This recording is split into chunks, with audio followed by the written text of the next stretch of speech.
what's going on, everyone? Welcome back to another episode of the Transformers Talk podcast. Today, we are checking out the new Studio Series reveals that have happened over the past little while, and I'm super excited to talk about this. But before we get started on that, I want to thank you all for 9,000 subscribers. Huge milestone. I'm just so thankful and so grateful. Really appreciate it, and I hope we can keep building on that and build a great community. I also apologize if I sound a little under the weather. It's because I am. So sorry for sounding a little congested. But we shall move on because the reveals must be discussed and talked about. So we start out with Bumblebee. I'll get on with my thoughts about him a little later, but I did want to talk about Ape-Link. Ape-Link was a figure that I was very excited about. Lots of potential, being that he was a character that a lot of us wanted to see a little more from him, and I feel like getting that figure would allow a lot of creativity amongst creators or just amongst imaginations to really bring that character to even more life than it was originally given.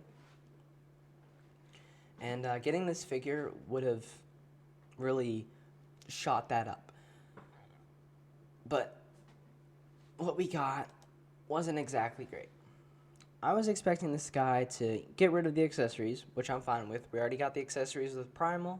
We're good. So get rid of those and use that budget to just scale him up. Maybe add a little more paint. Obviously retool it to fit that Ape-Link look, and I'm good. That's all I need. But no. All they did was they barely repainted it at all, if not got rid of some of the paint, gave it some worse colors, and I like the masked head. The masked head does look good, but it's just lazy is my point. If you like this, cool. You like what you like, go ahead and buy it if you want. But I'm telling you, you'll probably get more money's worth out of Optimus Primal because, he's a little more easily accessible, and he goes for pretty cheap on eBay nowadays, which is pretty nice. So, this figure would never really justify the leader class price point for me, but that being said, I don't know, I'm just disappointed. It's just lazy, and it just doesn't look right for me. I just wish he was bigger, as he should be.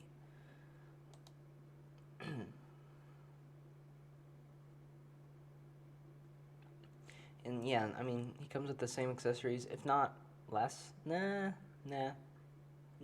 He comes with the same.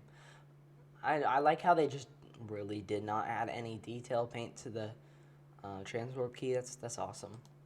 Moving on, Jazz. This kind of confused me because there's already been two, and there's one on the market with the 5-pack. Now, if they actually mustered up the courage to put in the work to repaint it just a tad and release the better non-clear plastic version out there, then I would be impressed. I would say, alright, well, at least they changed something.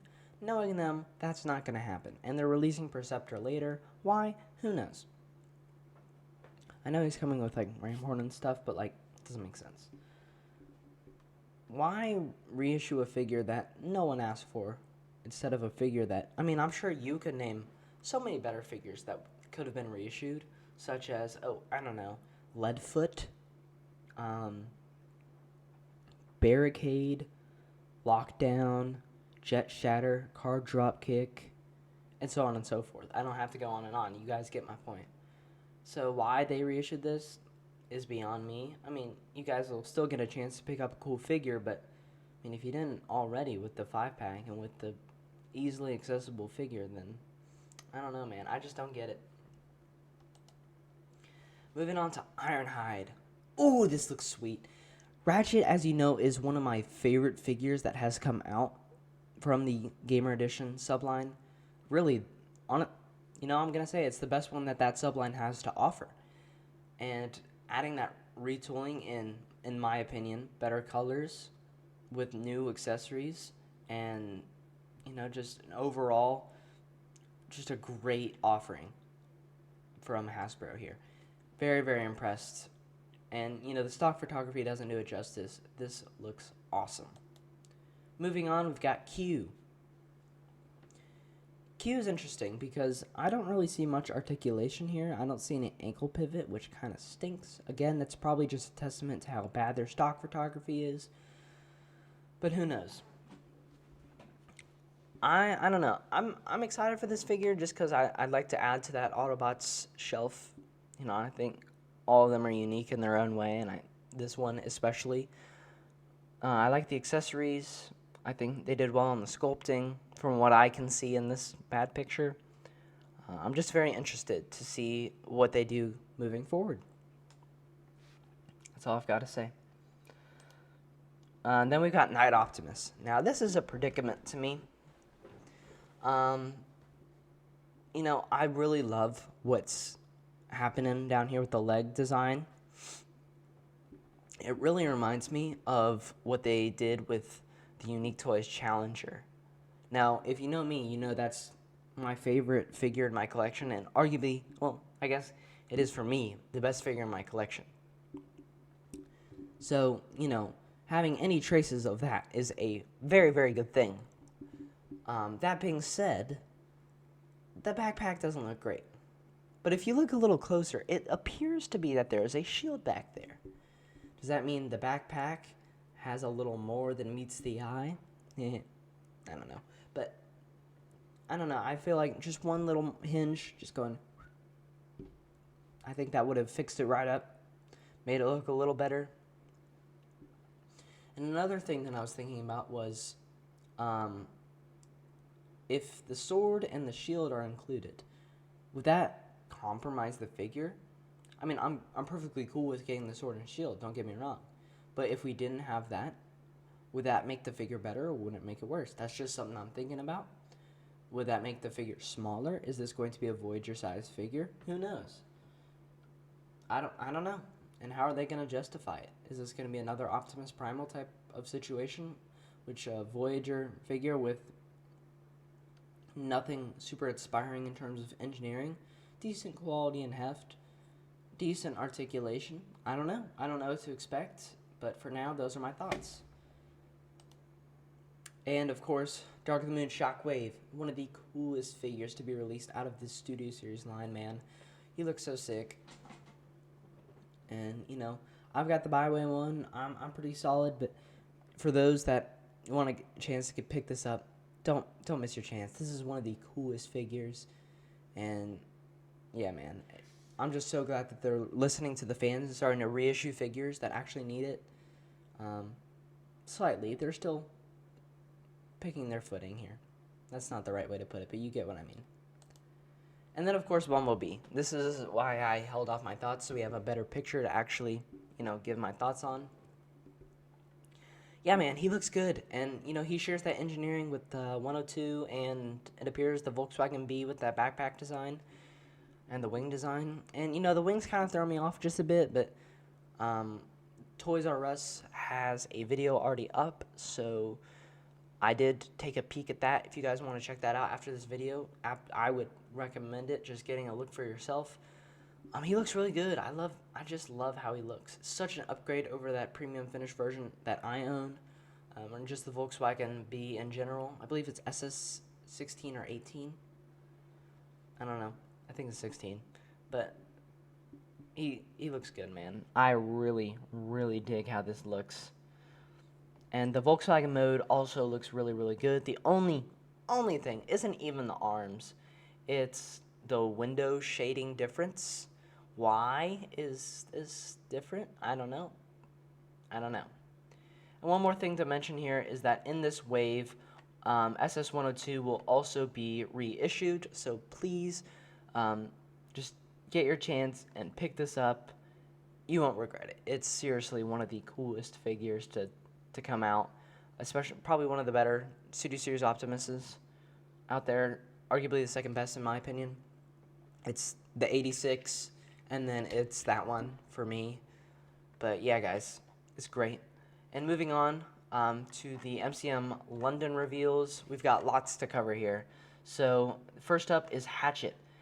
Hatchet was a figure that you'll notice a theme here. There's really not much that's changed between this wave. And what I mean by that is, where did the budget for this wave go? Because most of this is just repaints and maybe like a new accessory in one case. But outside of that, nothing. This has already been engineered. I'm not saying it's a bad thing that we're getting this. I'm just asking where the money went. And I'll kind of expand on that a little further once we get further into these listings. But Hatchet looks pretty good. Maybe a little kibbly on that backpack for my taste, but still looks pretty good. Looks to share at least a little bit of that engineering with crankcase / crowbar, which is fine. Just hope that transformation isn't as much of a headache. But other than that, super solid. Like that alt mode. Kind of looks like a Hot Wheel to me, just a little bit. But that being said, he still looks pretty good. Excuse me. Then we go to Double Punch. Now, I've already talked about this figure before in my recent video. I don't know how I feel about this. He doesn't have the right name. Because this guy should be Sandstorm. Sandstorm's the red one. But they did that because Sandstorm, the leader class, is out on shelves. Out on shelves. Thanks, distribution. But, why didn't you just do the blue deco? In that case, just give them the right colors. Now they've just created something very confusing, and this color scheme doesn't exactly do something for me. It just looks a little uninspired. But, if you like this, and this is what you like, then go for it. It's all yours, man. But for me personally, I don't know. I'm just going to stick with the mainline one. I just think the mainline one is still the best offering, just best value for your money. So, yeah. Again, the Scorpion mode's nice and everything, but it's just, yeah. Moving on to Galvatron. This is what I'm talking about. With all that budget, they gave us really nice paint. And the 86 repaints have been very, very nice. I've painted some of my figures, such as Blaster and Springer, to fit those 86 repaints, so I don't have to, flip them off. And that's not the right way to say it. I don't have to flip them for just a repaint when I know I can do that myself. I love what they've done here with this metallic purple and the orange carrot cannon and the nice soft grays. All look very, very nice. But you have to ask yourself, why couldn't they just maybe slightly retool the head to look a little better, maybe retool the feet, and he better not have that goofy shoulder issue. And you also have to ask yourself, is this worth it over the $28 Kingdom version on Amazon? Now, if you're going for this, and if you still like this deco and you're okay with paying $55, all you. That's your money, go for it. But like I said, if I were you, I would just go for the Kingdom one. And yeah. Canon is still, it all looks the same. Then we go to Skywarp. I love the new accessory, but he kind of looks wrong. Like, the colors just kind of look wrong. I don't know what it is with Skywarps recently, but the colors just kind of feel wrong. They just feel a little off. For Skywarp, maybe they're a little too bright, especially in this alt mode. And why couldn't they retool the head a little, give us a different expression, something to work with? I don't know. I mean, black and purple is always a crowd pleaser, but I mean, I don't know. It's trying really hard to make me not like it. That's all. Moving on, of course, we have our beautiful green man Devastator. This is an interesting thing for me because Devastator was something I was really looking forward to for the past month when they said, yeah, we're going to push it back to 10/27. We'll get to this.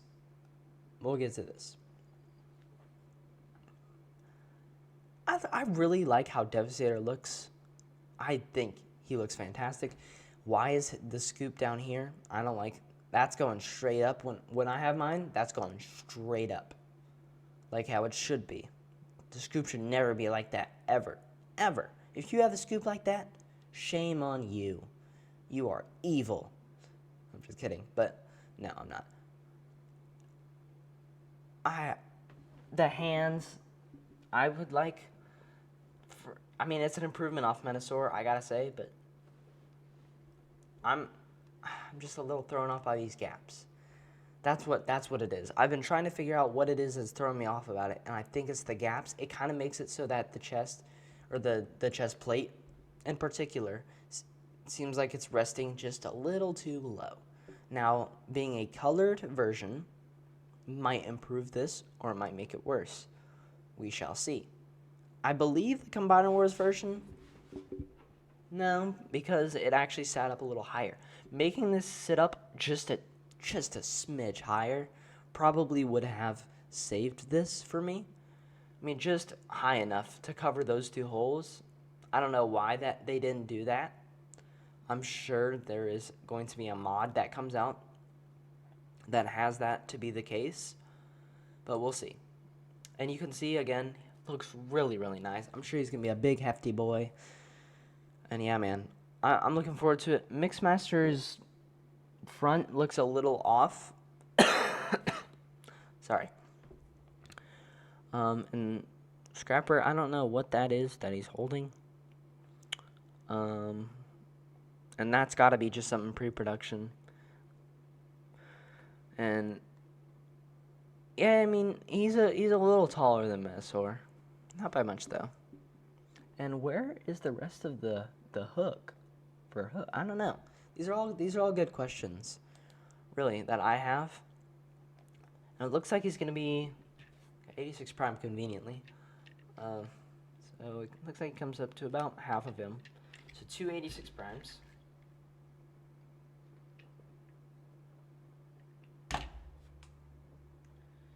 Okay, yeah, that's a good size.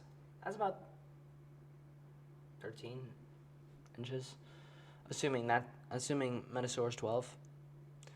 So yeah, I didn't really watch the 1027 stream because I couldn't find it. I'll give it a rewatch later, but I don't know anything that they said about this.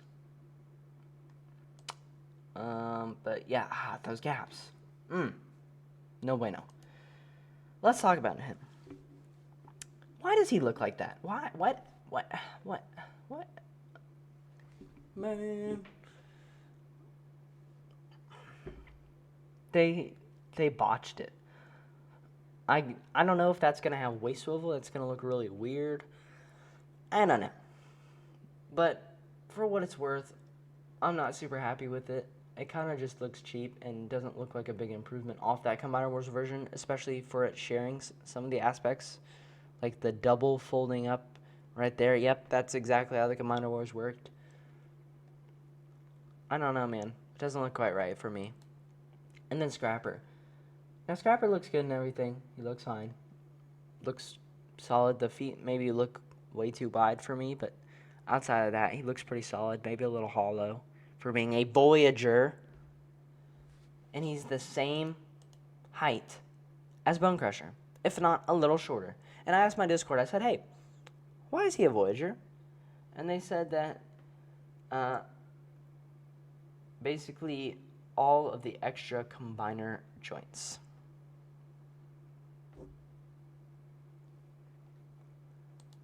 What? That doesn't make any sense. He comes with one extra gun and this. Yip-de-doo. But what? Where did the Voyager money go? Because he certainly isn't the height of one. Unless I'm tripping. But when I'm looking here, they look to be about deluxe class. So why, oh why, is this Voyager? Now, this is a bigger issue. I'll discuss it later. But I love this new packaging, man. It looks so good. Looks so good. So good. I love it. Pre-orders tomorrow. They're coming out April of next year. You can see April, July, September. So you see Deluxe, Voyager, Deluxe, Voyager. Voyager. Voyager. Equal commander?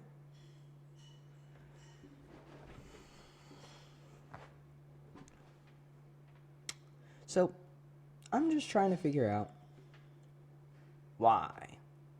Or, not why, but how is probably the better way to put it.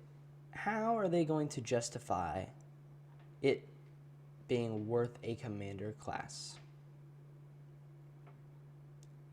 Because if they start pulling this crap of multi-packs as the commander, I'm not going to be very happy. Because commanders used to be this big hulking thing, and now we're just doing multi-packs. Well then, you know, it's a little disappointing. So how are they going to justify it? I don't know. And I added all this together, it's $210 for the whole thing without tax. So that's $35 each for all deluxe scale figures. So just know that you're paying Voyager for all of these for deluxe figures. Now, if you have to ask yourself, is that perhaps too expensive? Is Hasbro perhaps getting away with charging a little too much? Of course. They've been doing this for the past 5 years, charging too much. We know this. In fact, maybe the past 7 years. Especially making budget cuts and, you know, charging more for less. But, you know, I don't want it to come off like I hate this set, because I certainly don't. I'm actually very excited for the set. I will get this set, and at the end of the day, I will tell you. And I will probably be wrong. And I'm saying that right now. I hope I'm wrong. I sincerely hope I'm wrong that this isn't worth it. I hope that it is. I sincerely hope that my assumptions right now are incorrect. You guys let me know down below if you think this is still worth it or not. And if it is or if it isn't, doesn't matter right now. That matters in September of next year, which is a whole year from now. So really, you shouldn't be worrying about it until September. And hopefully these should all be pretty accessible. Hopefully we can find all of them. But yeah, I don't really want to talk about Devastator anymore because it's just a lot. Then we talk about Zephonin, aka Megatronus. This thing looks sick. Holy cow. This is how you make a real Fallen figure. The Studio Series is in shambles compared to this. Now, if you wonder why I hate the Fallen, I have plenty of videos on it. You can search it up and you can figure it out. But this, I don't hate the Fallen as a character, but this figure, this is doing it, man. He looks like he sort of has some kind of similarities in terms of structure of Tarn. I know he isn't, but it just something's telling me Tarn. Something here. I don't know what it is. Something's also telling me Siege Megatron in terms of that top of that tank. Look at the box. Just look at it, man. Hasbro, I'm giving you your flowers here. This is fantastic. And I will be getting this as soon as I can. Because you did a great job and you deserve it. This looks great. And yeah, guys, so that's all my thoughts on the reveals. If you have any questions or any comments, let me know down in the comments and I will be sure to discuss it with y'all. And with that being said, thank y'all so much for watching, and I will see you guys in the next video. Peace.